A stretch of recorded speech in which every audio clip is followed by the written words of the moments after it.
Iblis tidak berhak untuk mendakwa saudara dan saya.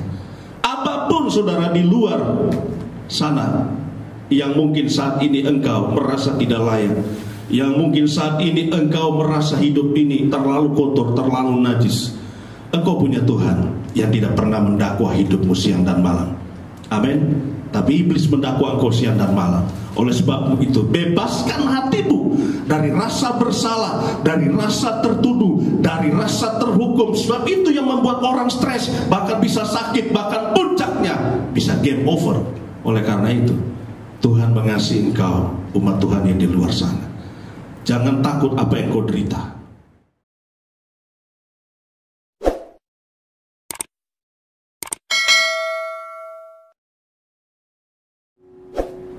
Salam, selamat pagi umat Tuhan yang diberkati oleh Tuhan. Selamat kita bertemu kembali atas kemurahan dan cintanya Tuhan kepada kita sekalian pagi hari ini. Sebelum kita mendengarkan firman Tuhan, untuk kita sepanjang hari ini kita mau menyanyikan satu pujian. Roh Kudus Kau hadir di sini. Haleluya, puji Tuhan.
Firman-Mu, berbicaralah kepada kami, dan kami yakin dan percaya Roh Kudus adalah roh pengurapan yang mengajari kami akan segala kebenaran-Mu. Di dalam nama Tuhan Yesus Kristus kami menyambut firman-Mu. Haleluya. Amin. Puji Tuhan, umat Tuhan yang disayang oleh Tuhan, mulai daripada yang kecil sampai kepada yang tua, yang pada saat ini sama-sama kita diberkati oleh Tuhan. Saya mau melanjutkan pemberitaan firman Tuhan. Pada saat yang lalu saya menyampaikan tentang Wahyu pasal 2, itulah jemaat Efesus, Wahyu 2 ayat 1 sampai yang ke-7. Dan itu sudah Tuhan tolong selesai. Dan saat ini lanjut pada ayat ke-8 sampai ayat yang ke-11. Inilah jemaat yang kedua, Wahyu 2 ayat 8 sampai 11. Kepada jemaat di Smyrna, dan tuliskanlah kepada malaikat jemaat di Smyrna, inilah firman dari yang awal dan yang akhir, yang telah mati dan hidup kembali. Aku tahu kesusahanmu dan kemiskinanmu, namun kau kaya, dan fitnah mereka yang menyebut dirinya orang Yahudi, tapi yang sebenarnya tidak demikian. Sebaliknya mereka adalah jemaah iblis. Jangan takut terhadap apa yang harus engkau derita.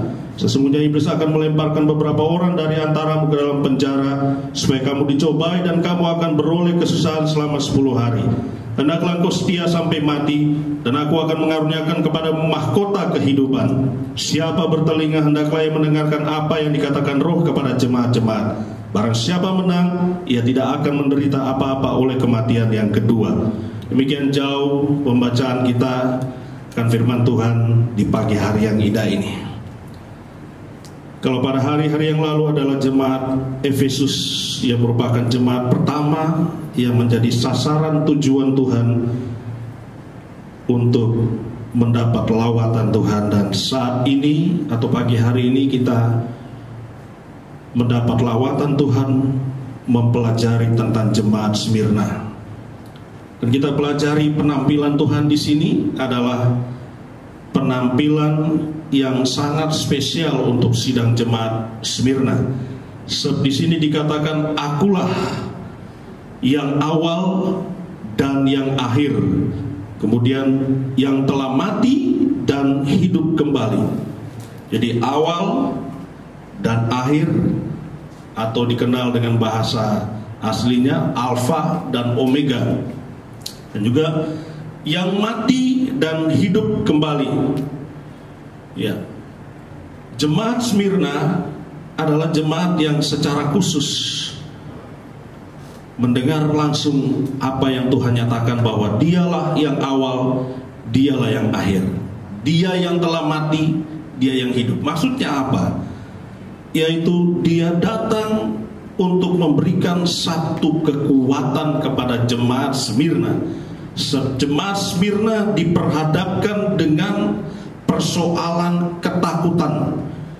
Di sana ada pekerjaan iblis atau setan yang membawa atau menyebarkan ketakutan.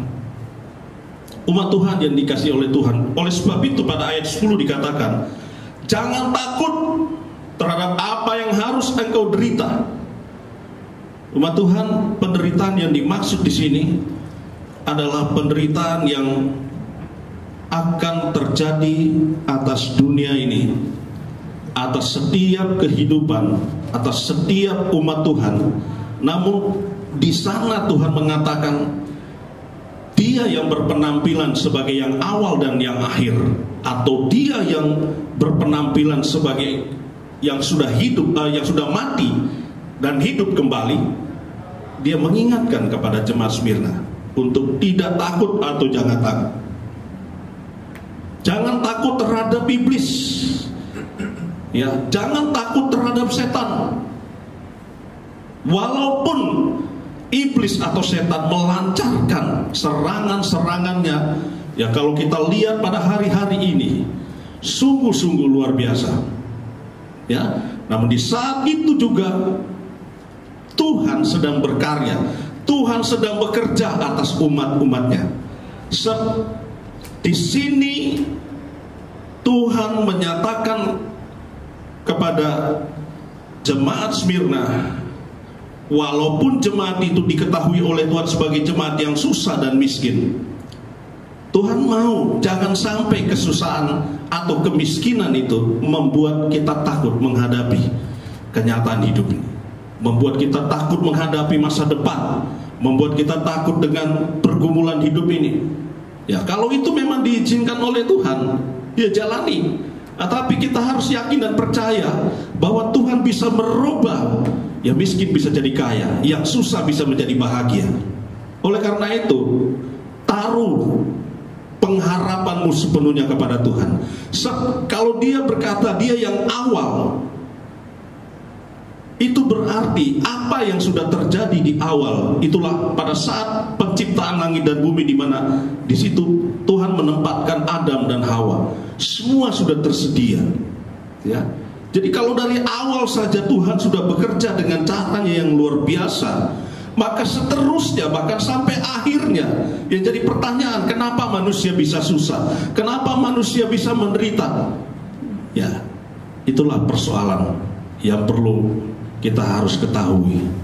Ada orang susah karena memang dia malas, karena dia memang tidak mau bekerja, karena memang dia suka nganggur, atau karena dia berbuat dosa, narkoba, judi, ya, hidup dalam dosa yang luar biasa. Akan tetapi kita yakin dan percaya, walaupun kehidupan-kehidupan seperti itu, kalau dia datang kepada Tuhan, menyadari semuanya bahwa dia sudah keliru, maka Tuhan itu adalah Tuhan yang awal dan yang akhir, Tuhan yang mati dan sudah bangkit. Dia bisa merubah hidupmu, dia bisa merubah setiap kehidupan siapapun dia. Nah, oleh karena itu jemaat Smyrna dikatakan oleh Tuhan, jangan takut terhadap apa yang harus engkau derita. Sesungguhnya iblis melemparkan beberapa orang dari antaramu ke dalam penjara. Ya, kenapa iblis itu sifatnya selalu membuat orang itu seperti tidak ada lagi kebebasan, sementara firman Tuhan bilang dia membawa kebebasan. Roh Kudus juga membawa kebebasan atau kemerdekaan, tapi bukan kebebasan terhadap yang namanya dosa. Tidak. Tapi kebebasan di sini adalah mengandung arti kebebasan di mana kehidupan itu merasa dirinya, hati nuraninya tidak lagi menuduh dia, sebab sudah dibasuh oleh darah Yesus. Sepekerjaan penuduh itu adalah pekerjaan daripada setan. Setan itu siang malam menuduh, mendakwa. Kita ingat kisah daripada Ayub, ya. Di sana kita akan lihat dalam kitab Ayub pasal 1 bahwa iblis itu selalu mendakwa di hadapan Tuhan. Bahkan di dalam kitab Sakaria juga ada imam besar yang namanya Yosua. Ya, sudah imam besar. Kalau dalam arti sekarang itu sudah merupakan hamba Tuhan. Ya, seringkali iblis menunjuk-nunjuk dengan jari kekurangan-kekurangan, kesalahan-kesalahan seorang hamba Tuhan, kekurangan-kekurangan, kesalahan seorang pelayan Tuhan. Iblis mengatakan bahwa Yosua berdiri di hadapan Tuhan dengan menggunakan pakaian yang kotor. Ya, pakaian itu bicara perbuatan.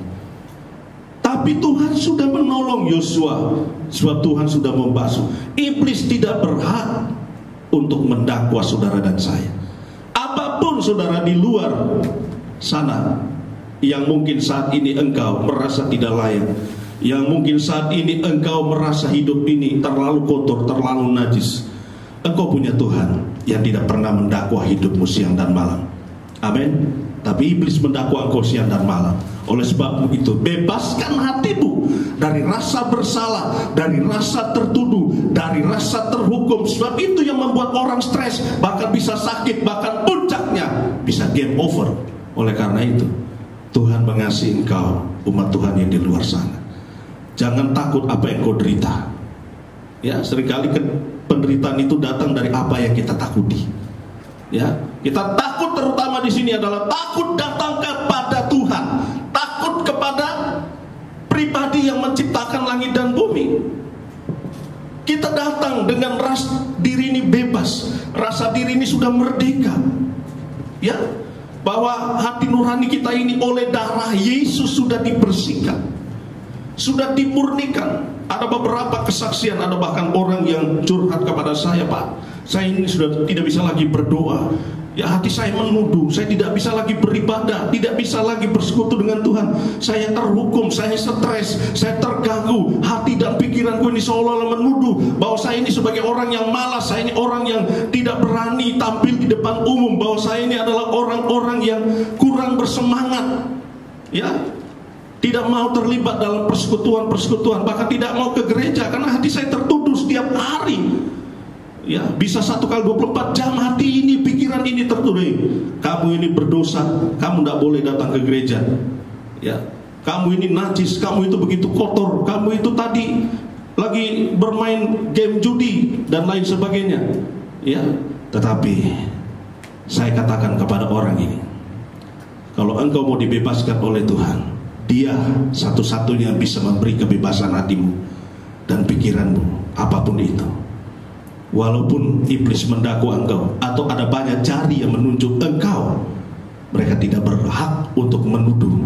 Mereka tidak berhak atas kehidupan kita yang sudah ditebus oleh darah anak domba Allah, oleh Yesus yang mati, yang berkorban atas hidup kita, oleh Yesus yang sudah membuat segala sesuatu atas hidup kita ini. Karyanya menjadi nyata atas hidup kita ini.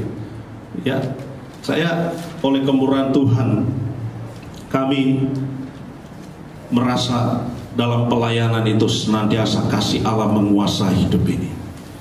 Sebab kalau tidak, iblis melancarkan serangan demi serangan. Oleh karena itu ada ayat mengatakan, hendaklah engkau berketopongkan helm keselamatan, berbaju sirahkan baju sirah. Jadi dua alat ini, itulah helm bicara tentang pikiran. Jadi pikiran itu harus berketopongkan dengan pikirannya Kristus. Surat Kolose mengatakan, pikirkanlah apa yang di surga, bukan yang di bumi. Bukan memikirkan orang-orang yang menunjuk kita, bukan memikirkan orang-orang yang telah memfitnah kita, sama seperti fitnah yang terjadi kepada jemaat Smyrna.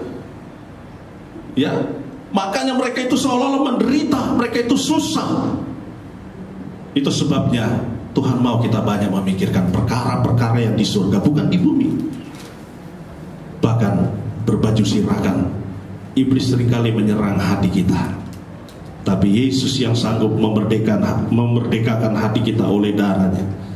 Yesus membuat hati kita bersih, murni terhadap apapun di luar sana yang membuat kita tidak berani melangkah dengan Tuhan, tidak berani melangkah untuk bersekutu dengan Tuhan. Ya, ada pepatah mengatakan, anjing menggonggong, kafilah berlalu. Ya, biarpun orang itu, kalau istilah orang Manado, biar lengana bagabu, sampai mengeluarkan busa membicarakan tentang seseorang. Kalau hidup seseorang itu sudah dibasuh oleh darah Yesus dan dia merasakan tiap hari bahwa Yesus sudah membasuh dia, dia tidak akan terganggu dengan fitnahan, dengan ocehan, dengan gangguan-gangguan apapun, apa kata orang. Saya ingat satu orang hamba Tuhan mengatakan, kita ini hidup dari apa kata firman, bukan apa kata orang. Kita hidup dari apa kata Tuhan Yesus. Tiap hari kita baca firman, apa yang kita baca itu kita harus merasa bahwa kita hidup dari firman, bukan apa kata orang. Ya, entah orang kecil, entah orang yang berpangkat, orang punya jabatan, orang yang notabene mungkin atasan kita, teman, saudara kita, kenalan kita. No, kita hidup berdasarkan apa kata firman. Jadilah sesuai apa kata firman. Itu sebabnya ada ayat mengatakan, jadilah kehendakmu di bumi seperti di surga. Ya, kita praktekkan setiap hari, kita katakan itu. Oleh sebab itu Tuhan menjanjikan kepada jemaat Smyrna bahwa barang siapa menang, ia tidak akan menderita apa-apa oleh kematian yang kedua. Kematian kedua itu bicara tentang neraka. Itu sebabnya neraka tidak ada penghuni kalau orang itu jiwanya, hatinya, pikirannya sudah dimerdekakan oleh darah Yesus. Saya mengingatkan kepada umat Tuhan, Bapak Ibu saudara-saudara sekalian, biarlah engkau merasakan setiap hari hati dan pikiranmu sudah dibasuh oleh darah Yesus. Dan saya mau doakan Bapak Ibu saudara sekalian, agar supaya memakai telinga ini setiap hari.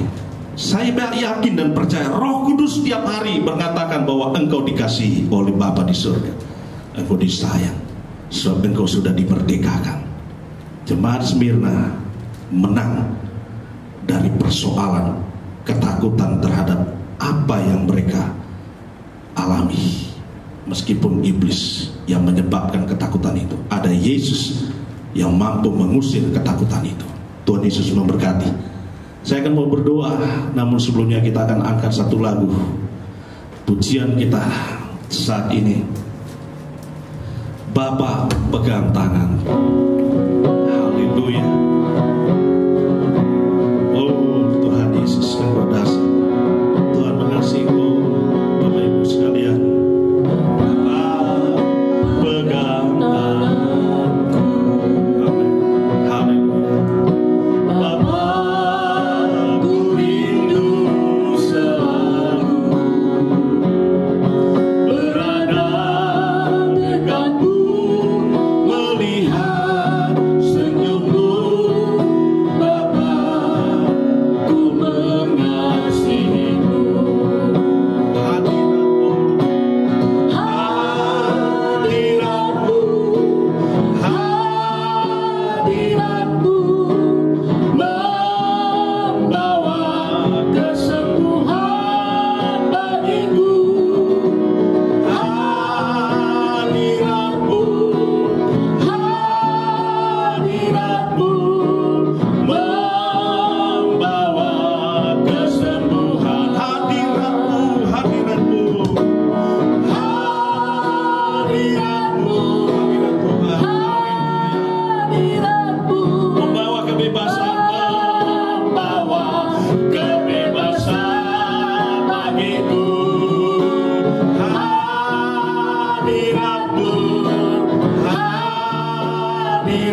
yang seringkali iblis yang membuat kami merasa hidup ini terpenjara, hidup ini tidak ada lagi kebebasan. Namun kami sudah percaya lewat firman-Mu saat ini bahwa darah Yesus sudah membebaskan kehidupan kami dan membuat kami bebas dan tidak takut lagi.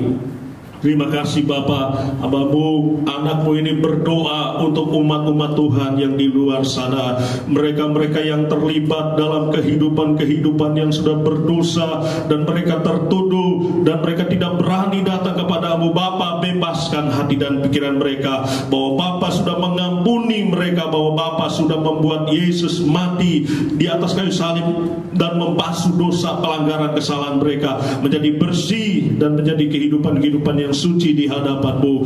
Terima kasih Bapa, umat Tuhan di luar sana, Engkau berkati mereka Bapa, berikan gairah, berikan semangat dalam melayani, dalam mengiringi Engkau Bapa. Kami yakin dan percaya, haleluya, iblis sudah bekerja dengan keras, namun lebih daripada itu Bapa lebih keras bekerja daripada iblis yang membuat banyak umat-umat Tuhan bebas dari stres, bebas dari perasaan-perasaan bersalah, bebas dari perasaan-perasaan terintimidasi, bahkan perasaan-perasaan yang fitnah sekalipun. Dan kami yakin dan percaya fitnah apapun di luar sana sudah Tuhan bebaskan, haleluya, dari umat-umat Tuhan.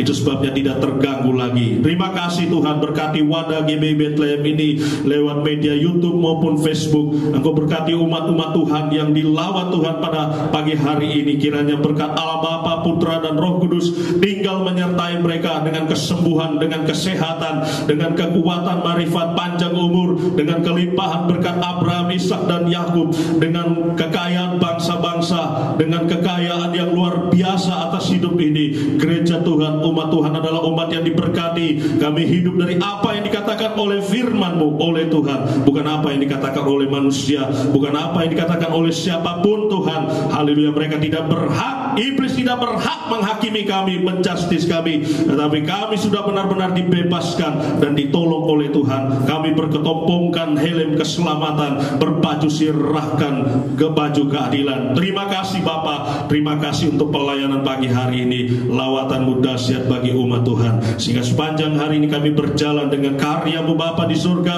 dengan pertolongan daripada Allah Roh Kudus yang menuntun memimpin kehidupan kami. Tuhan Yesus memberkati segala sesuatunya. Tuhan memberkati kami semua, Tuhan memberkati umat-umat Tuhan, Tuhan memberkati media ini. Di dalam nama Tuhan Yesus Kristus kami tutup ibadah ini. Haleluya, amin. Salam, Tuhan Yesus memberkati semuanya.